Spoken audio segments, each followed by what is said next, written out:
There you are. In this video I'll show you how to make rust effects, how to make verdigris or patina, and how to apply them to your miniature builds. If you think this is a useful video, please consider subscribing, hit like and leave a comment, and let's get stuck in, as they always say. West Side! Stuck in the quick west side. Yeah, so we need chinchilla dust. You can get that at your local pet store. Empty jar, huh? You can find that in the kitchen. And then you need some orange and brown paint, or maybe just orange paint or brown paint, whatever you like, whatever you want your rust to look like. And we fill the jar with a quantity of chinchilla dust that you feel satisfied with. I don't know if you're going to do a whole board or just a couple of details. Don't mix too much. We're going to put in some pouring medium mixed with water. It's a 50-50 mix of pouring medium and water. And I'm just squirting some in. I'm doing this by gut feeling. No exact measurements. I put in like half of the acrylic paint bottle. I'm just mixing it up to see if I like the color, see if I like the consistency. And just mix this very thoroughly. Make sure that the paint and the pouring medium are well blended. And I think that this is a little bit too dry, so I put in more of my pouring medium water mixture. Just beating it up, beat it up, beat it up, beat it up, beat it. Whoop! Okay. Subscribe to this channel. You know you want it. I feel like it's a little bit too light, so I'm adding a little bit of brown. Just basic acrylic craft paint, nothing special. Just a couple of dollops and start whipping that again. And it's not pasty enough, so more pouring medium. I want something that is, you can pick up in little pellets and then you can rub it with your fingers.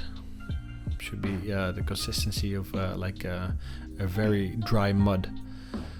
So I just rub it on there and just streak it down with your finger. That way it gets caught on all the ridges.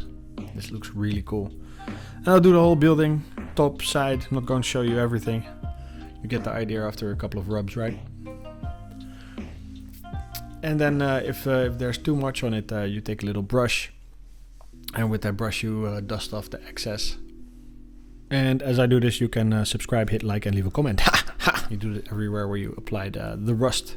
Okay, so for the next part, we're going to make verdigris. You need the pouring medium mixture again. You need 2 colors of blue. You need an empty bottle, and you need some matte varnish. So I'm mixing in a turquoise and a teal together. I'm just eyeballing this. This is not very high pigment paint, so maybe I should have used more, but that's up to you. I don't know what paints you have available to you. Just mix it up until you like the color. That's the most important stuff. And then you put in your pouring medium. Maybe this is a 50-50% mix with water, just like the previous recipe. And I fill the bottle up halfway, and then another third of matte varnish goes in there. Just get these big bottles at the Action, they cost nothing. And then I shake it. Yeah, until there's a nice consistent color. And when you pour it out, and it's maybe 4 times the consistency of milk. So when you streak it, it goes transparent, but when you pull it, it's blue, then it's okay. So there's I made it very light. It's looking super blue right now, but once it dries, and you'll see that in a minute, it sets super transparent. This is almost invisible. So I'm building it up because I don't know how blue I wanted it. I love blue as a contrast color to the orange rust, but I didn't know exactly how blue I wanted it. So I started off very modest. Yeah, so I brush it out with a little brush. You can also do this with your fingers or just leave it where it is. And if you don't touch it, the color intensity is higher. And if you start brushing it, it will go more and more transparent. So I do this all around the building. Not going to show you everything. That would be a waste of your time. What wouldn't be a waste of time is subscribing to this channel. Just go to the ridges where I feel that there's no rust or nobody would walk or nobody would touch it. And then the patina / verdigris would build up there. So this is it when it's dry. See how subtle it is? This is just one pass. It's there, it's noticeable, but it's super subtle. It's super subtle. So I'm going for another pass.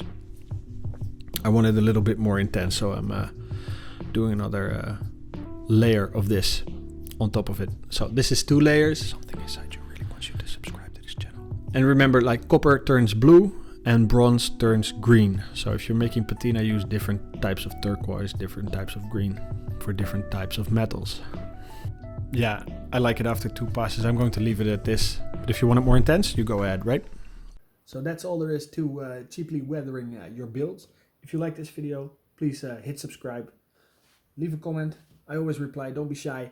And Stop whispering, man. if you can hit like. Stop it.